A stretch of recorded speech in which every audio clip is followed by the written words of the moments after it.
한국시 읽기 167번은 한기석의 첫눈, 우선 쭉 읽겠습니다. 첫눈이 왔다. 죽음이 흰 날개를 달고 굴뚝으로 내려왔다. 나는 밤새 밭은 기침을 했다.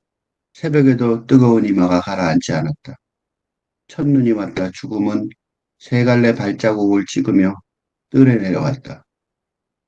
할머니는 내복바람으로 부엌에서 물을 뜨다가 산모로 빛깔 죽음의 눈동자와 마주쳤다. 첫눈이 왔다. 밤새 먼 길을 걸어 아침에 따신 물주전자 들고 대문으로 들었을 때 식구들 웃은 울음소리가 들렸다. 아궁이 앞에 할머니 물사발이 떨어져 있었다. 첫눈이 왔다. 그 울음으로 덮인 부엌 흙벽 가득 세 갈래 발자국을 찍고 죽음이 뒷문으로 걸어 나갔다. 어린 내 눈에는 다 보였다. 할머니 발자국도 나란히 찍혀 있었다. 첫눈이 왔다. 첫 울음이 왔다. 밤사이 할머니가 내 열을 먼 들로 가져갔다. 이 함기석이라는 시인이 시를 읽을 때 이런 이 시인이 된 그런 어떤 한 전환점, 원초적인 경험 같은 생각이 들어요. 이 이 언어가 시적인 상상력의 언어가 이 그러니까 산문적 상상력, 내가 맨날 얘기하는 건데, 산문적 상상력, 일상 언어죠, 상상력. 일상의 세계, 일상의 세계에 산문적인 상상력으로 만 되면 시어는 필요가 없어요. 그지? 근데 왜 시어가 필요해지냐면, 이 문학이라는 것 자체가 일상의 언어가 아니라 이 문학이라는, 그러니까 시적 상상력으로 문학이 만들어지는데, 이 시적 상상력, 문학의 세계가 필요해진 이유는 일상의 세계가 그 효력을 다하지 못할 때, 일상의 세계의 이 일상의 세계가 세계를 설명을 다 못할 때, 그지? 그러니까 이거를 넘어서는 이거를 넘어서는 설명력이 요구될 때, 그때 이 문학이 필요하고, 이 문학이 그러니까 근대 문학이 근대 우리가 살고 있는 근대 시대를 만든 그런 거예요. 그러니까 우리가 민문학적 상상력 그러는데 바로 시적 상상력을 말하는 거예요. 기본적으로 말하면. 그러니까 지금 우리가 살고 있는 세상은 그전에 있던 일상의 세계를 넘어서는, 그래서 우리가 지금 작가 뭐 그렇게 말할 때는 그 근대 문학에부터 시작된 거예요. 그러니까 낭만주의 뭐 계몽주의, 이게 저자 이름이 등장하고 그 저자가 등장하고 작가가 등장하고 저자가 등장하게 된 것도 이 근대 사회가 생기면서 등장한 거예요. 그래서 이 시적 상상력의 세계, 이게 왜 중요하냐면, 지금 세상에서는 왜 중요하냐면 이, 이 또다시 이제 새로운 근대 사회가 또 다른 새로운 세상이 열리는, 이 새로운 세상, 지금 같으면 이제 탈근대 세계죠. 탈근대 시대가 열리는 세상을 맞이하는 대표적인 방법론이 이 시적 상상력이란 말이죠. 기존에는 산문적인 상상력으로 산문으로 설명이 안 되는 것, 그거를 이제 시적으로 상상을 먼저 시작해서 그걸 가지고 만들어진 다음에 얘가 이제 아방가르드라고 그러죠. 아방가르드가 불어에서 난 말인데, 가르드가 그 가드예요, 가드. 그러니까 초병. 아방은 앞에 있는 거고, 앞에. 그러니까 프론트 가드예요, 프론트 가드. 그러니까 뭐냐면 선봉이죠, 선봉. 그러니까 선봉에서, 세계의 선봉에 서서 먼저 새로운 세상을 열어가고 있는 거예요. 이 얘기를 내가 왜 길게 했냐면, 이런 기본적인 이런 틀이 있기 때문에 시에 읽을 때 처음에 뭘 해야 되냐면, 그러니까 산문적, 산문적인 세계관, 산문적인 묘사, 대연의 부분이 틀림없이 있어요. 그 부분을 중심으로 그 부분이 이제 현실과 연결되는 거죠. 그죠? 이 묘사의 현실 재현, 현실 부분이 있단 말이죠. 그 현실 부분하고 그 다음에 시는 그러니까 내용이 시작품은 시의 내용은 현실 부분이 있고 그 다음에 거기다가 플러스 된 게 뭐냐면 시적 상상력으로 포가 추가된 부분이 있단 말이죠. 그러니까 요게 시를 읽는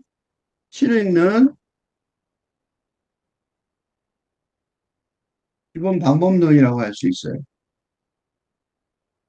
그래서 그러니까 시인들을 있죠. 시를 많이 읽는 시인들은 서로 설명을 하지 않아도 내가 함기적 시인을 아는 사람인데, 아는 분인데, 함기적 시인을 만났을 때 함기적 시인의 할머니에 대해서 내가 물어볼 필요가 없단 말이죠.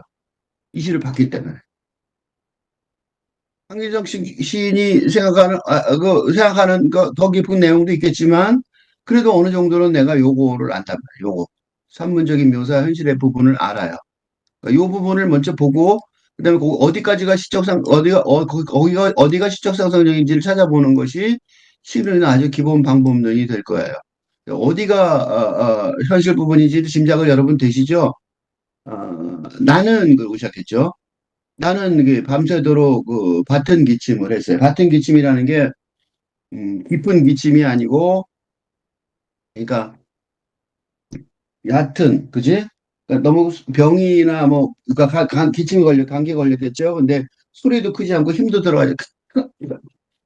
뭐 이렇게 짧게 하는 그런 자주 하는 기침인 거죠. 어린 때 감기 많이 걸리죠. 감기 치료를 많이 하죠. 이 약한 애들이 감기 치료를 한다 그러죠. 이 감기 치료를 한다고, 그런 그 얕은 기침을 하고 있어요. 약한 감기 걸려서 밤새 같은 기침을 했는데, 그러니까 감기 걸리지 않은 건 아니에요. 새벽에도 뜨거운 이마가 가라지 않았다. 요거 현실일 것 같아요. 그렇죠? 그래서 밤새도록 기침을 콜록콜록 뭐 콜록콜록 이게 낫겠다. 그죠? 콜록콜록 콜록 콜록 응? 콜록콜록 하는 소리가 밤새를 이가 밤새 들렸는 거예요. 누구한테? 할머니한테 들렸겠죠. 할머니한테 콜록콜 하는 소리가 밤새 들렸다. 거꾸로 내가 할머니 입장에서 바라본다면 콜록콜 하는 소리가 밤새 들렸다라고 볼 수 있는 거죠. 할머니가 밤새 이제 자기 사랑하는 어, 손주가 콜록콜록 기침하는 거를 들은 거예요. 그죠? 근데 새벽에도 이제 이마가 낫지 않고 옛날에 이제 지금 보면은 시골에 그런 데는 방의 소리가 다 바깥으로 들리죠? 새벽에 뜨거운 이마가 머리가 식지가 않네. 머리가 아주 뜨거워. 뭐 그런 식으로. 옛날에 해열제도 잘 없던 시절이죠. 그러니까 이제 이때 이제 할머니가 어떻게 했을 것 같아요? 할머니가 이제 내복바람으로 부엌에서 이제 물을 뜨러 간 거예요. 그죠? 그거는 이제 현실이겠죠. 할머니가 내복바람으로 물을 뜬 거죠. 그런데 어떻게 되셨냐면, 이제, 그 순간에 돌아가신 거예요. 응? 요거 보면 그때 식구들 울음소리가 들렸다. 아궁이 앞에 할머니 물사발이 떨어져 있었다. 그죠? 그러니까 이제 할머니가 앞에 뜨거운 물 왜냐면 따신 물주전자에서, 응? 물들 떠서 손주한테 주려고 그랬던 것 같죠? 그래서 이제 뭐 여기서 지금 보면 그런 것 같아요. 돌아가신 할머니가 말을 하지 않으시니까 정확히는 알 수가 없지만 분명히 그랬을 것 같아요. 근데 무슨 그게 있는 거죠. 근데 그래서 밤사이 할머니가 내 열을 먼들로 갖고 왔다. 그러니까 이제 어쨌든 간에 할머니가 이제 그 물을 떠다 주지 않았더라도 그 할머니의 마음을 통해서 하여튼 어쨌든 그 열이 내린 거죠. 감기가 났어요. 그 기억이 있는 거고 그 기억이 천으로 오던 날 있었던 거죠. 현실의 묘사가 여기 가운데 들어있죠. 그래서 함기적 시인을 만나서 할머니에 대해서 얘기를 할 때 함기적 시인의 할머니와 함기적 시인의 그 얘기가 그런 그 경험이 내가 함기적 시인에 물어보지 않더라도 요 산문적인 현실 보사 부분을 내가 알 수 있겠죠. 굳이 얘기하지 않더라도. 그래서 시인들끼리 서로 만났을 때 별로 물어보지 않아도 서로 아는 것처럼 대화하는 경우가 있어요. 다정하게. 그럼 왜 그러냐면 시를 통해서 벌써 많이 서로를 많이 이미 알게 된 거죠. 어, 거기까지가 이 현실 묘사 부분이라면 현실 묘사 부분 또는 현실의 재현 부분 또는 현실을 현실의 바탕을 두고 이제 사문적인 현실의 바탕을 두고 한 건데 그다음에 어디가 시적 상상력이냐면 이 첫눈이 왔다. 요거는 이제 분명히 사문적인 묘사인데 그다음에 죽음이 흰 날개를 달고 굴뚝으로 내려왔다. 이거는 현실이 아니라 시적 상상력의 부분이겠죠. 그죠? 시적 상상의 부분이란 말이죠. 응? 죽음이 흰 날개를 달고 굴뚝으로 내려왔다. 이게 이제 이 시의 전체 주제죠. 이 시는 굉장히 정제되고 잘 쓰인 시 같아요. 교과서 같은 시라서 제가 읽고 있습니다. 아주 그 정제되어 있는 시 같아요. 죽음이 흰 날개를 달고 그 죽음이 굴뚝으로 내려왔어요. 그지? 굴뚝으로 내려왔다고 자기가 느낀 거예요. 그리고 이 죽음이 내려온 할머니의 죽음이 굴뚝으로 내려온 것이 이그 내가 그 아까 이 한미적 시인의 원초적 상상력이 중에 하나다. 이 시인이 되게 한 그렇게 얘기했는데 그게 바로 이그 구절 같아요. 죽음이 굴뚝으로 내려왔다. 이건 좀 너무 죽음이 어떻게 굴뚝으로 내려오지? 이런 생각이 들잖아요. 이거에 대한 이제 우리가 질문을 하겠죠. 당연히 흰 날개는 뭐 하얀 눈이니까 날개를 달고 한 눈이 툭툭 떨어질 때 보면 흰 날개를 달고 내려오는 나풀나풀 눈이 내려오는 것 같잖아요. 그래서 흰 날개를 달고 내려오는 거 비슷한데 그게 이제 꼭 죽음이라고 말할 수 있을지에 대해서는 의문부호가 달죠. 그다음에 굴뚝으로 내려왔다는 것도 의문부호가 달린단 말이죠. 그래서 이게 의문부호가 달리는데 이 의문부호를 설득력, 이 죽음이부터 굴뚝으로 내려왔다까지 흰날개는 이제 첫눈이 온 날 자기가 그 죽음의 그 원형을 발견했으니까 흰날개를 얘기한 거죠. 나는 밤새 다 튕기지 못했고 새벽에도 뜨거운 이마가 가라지 않았는데 첫눈이 왔다. 요것도 다시 현실 얘기인데 요때는 요 다음에 뒤에가 뭐냐면 죽음은 세 갈래 발자국을 찍으며 뜰에 내려왔다. 요것도 이제 시적 상상력의 내용이죠. 왜 세 갈래 발자국을 찍으며 내려왔을까? 요 세 갈래 발자국. 이걸 보면서 내가 아주 감탄을 했어요. 왜냐하면 이게 일종의 탐정소설 기법이죠. 그러니까 말하자면 탐정소설 기법을 썼어요. 그러니까 발자국이 왜 세 개야? 그지? 뭐 어떻게 세 개지? 왜 세 개지? 누구누구 발자국이지? 이런 그 독자의 호기심을 유도하는 아주 그 멋진 수법이라서 아주 감탄했어요. 왜 세 갈래 발자국, 이게 새는 이 발음이 three지만 bird의 느낌도 있죠. 새가 이렇게 찍으면서 내려오는 것 같은 느낌도 있어서 그런 아주 이 중음이의 이런 중음이의 가볍게 내려오는 것 같은 느낌 그런 것도 노린 것 같아요. 그래서 아주 그런 것도 마음에 들었고 더 재밌는 거는 왜 세 개지 하고 질문함으로써 이 시를 계속해서 읽어나갈 수 있는 어떤 추진력, 소설적 소설적 추진력이죠. 탐정소설 아니라도 소설의 기법. 소설이 원래 그러잖아요. 앞에 뭐를 이렇게 흥미를, 소설은 특히나 독자의 흥미를 관심을 유지해서 끝까지 가게 하지 않으면 탐정소설이라고 썼지만, 탐정소설은 그 대표적인 예죠. 그게 유지하지 않으면 소설가들은 좀 곤란하죠. 그래서, 할머니는, 죽음에 관한 현실적인 얘기는 할머니는 내복바람으로 북에서 물을 뜨다가 산머루 빛깔의 죽음의 눈동자와 마주치게 된 겁니다. 산머루는 머루 아시죠? 머루. 포도과의 머루 빛깔. 그러니까 약간 흑자색이라고 그러죠. 흑자색의 열매가 있는 그 머루의 그 검은, 이거 말하자면 어두움의 빛깔이죠. 그게 이제 이 산머루 빛깔. 이거는 나는 이제 이게 이제 이런 거 읽을 때마다 나는 좀 안타까워요. 왜냐하면 내가 만약에 시골에 살아서 산머루를 만나고 그랬으면 훨씬 더 잘 설명을 할 텐데 안타깝습니다. 어쨌든 죽음의 눈동자와 마주쳤다는 거예요. 눈동자도 약간 색깔이 우리나라 눈동자이 흑자색이죠. 첫눈이 왔다. 밤새 먼 길을 걸어. 음, 아침에 따신 주전자를 들고 대문으로 들어섰다. 요 대문으로 들어섰다가 요 순간에 이제 대문으로 들어서서 눈동자 마주친 거죠. 지금 이게 지금 그 죽음의 그 눈동자 마주쳤다 이런 부분들이 전부 다 뭐냐면 그 죽음에 대해서 아주 구체적으로 묘사를 하고 있죠. 죽음을 잘하는 것처럼 묘사를 하고 있죠. 그죠? 죽음을 아주 잘하는 것처럼 먼 길을 걸어 이런 것도 죽음을 아주 뭐 묘사를 어, 자세히 이렇게 굉장히 정확하게 구체적으로 죽음이 누군지 알고 이게 이제 일찍 그 죽음이 이렇게 막 박진감 있게 들어오죠. 이렇게 마주치면서 들어오고 그죠? 그다음에 눈동자가 마주치고 그다음에 안으로 들어오고 막 이런 거 있잖아요.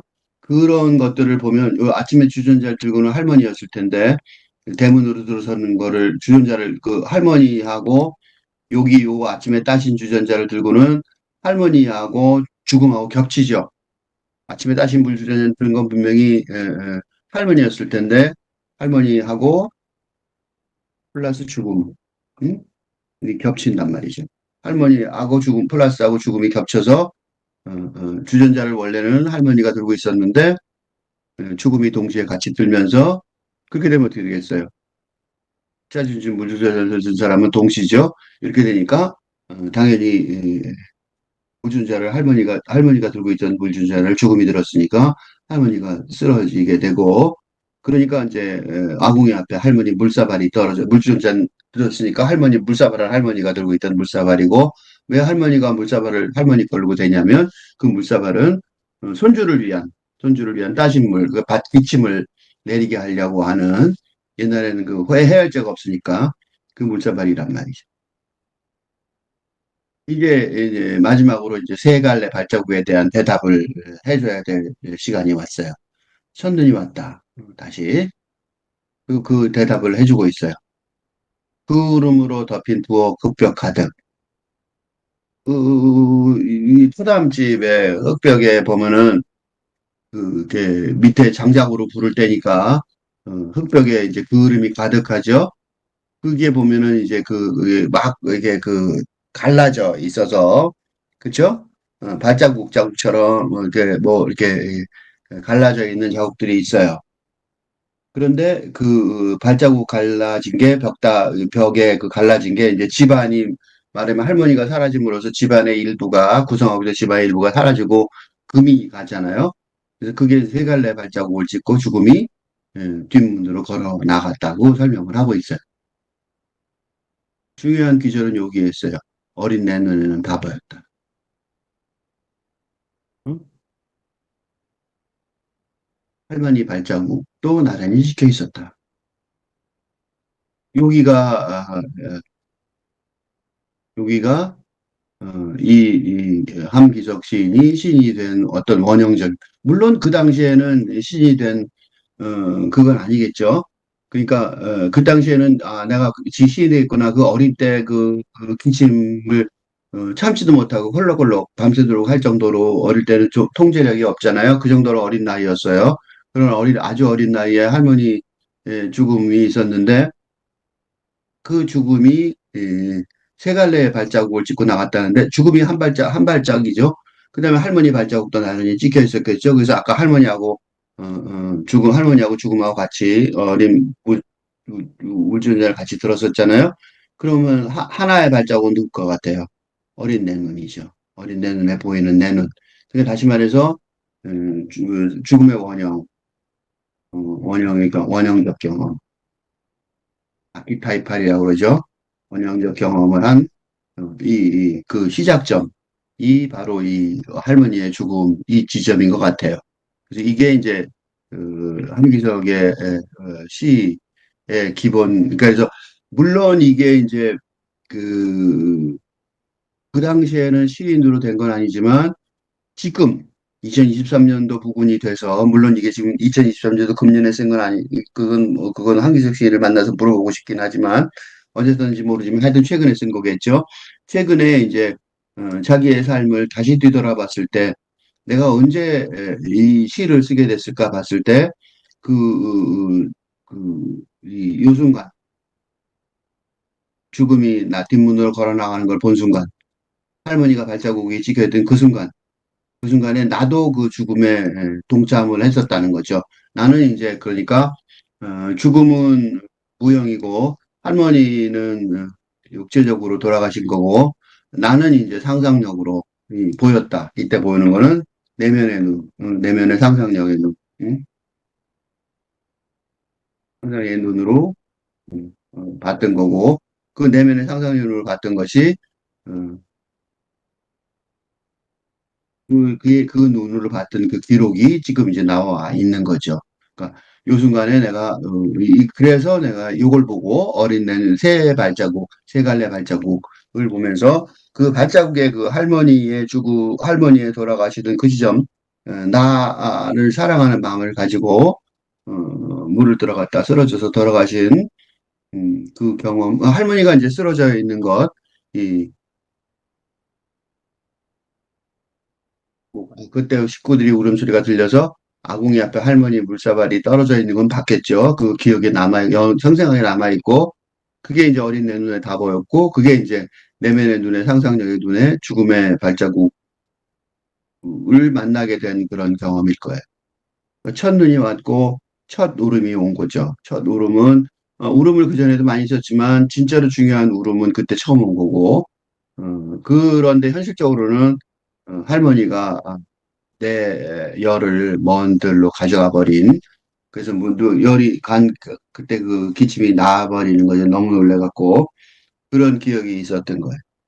그러니까 이 함기석이라는 시인이 시인이 된 어떤 원초적인 경험이다. 원초적인 원초적인 경험이 원초적인 경험에 관한 기록인 것 같고 아주 아름답게 쓰여 있고 그다음에 아주 뭐라 그럴까 아주 그 모범적으로 정통적으로 모범적으로 쓰여 있는 좋은 시라고 여겨집니다.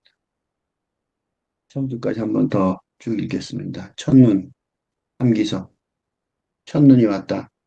죽음이 흰 날개를 달고 굴뚝으로 내려왔다. 나는 밤새 같은 기침을 했다. 새벽에도 뜨거운 이마가 가라앉지 않았다. 첫눈이 왔다. 죽음은 세 갈래 발자국을 찍으며 뜰에 내려왔다.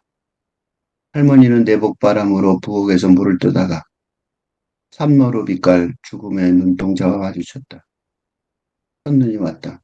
밤새 먼 길을 걸어 아침에 따신 물주전자 들고 대문으로 들어섰다. 그때 식구들 울음소리가 들렸다. 아궁이 앞에 할머니 물사발이 떨어져 있었다.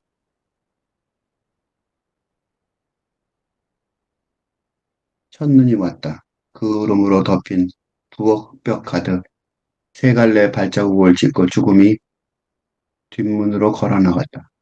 어린 내 눈에는 다 보였다. 할머니 발자국도 나란히 찍혀 있었다. 첫눈이 왔다. 첫 울음이 왔다. 감사의 할머니가 내 열을 먼 들로 가져갔다.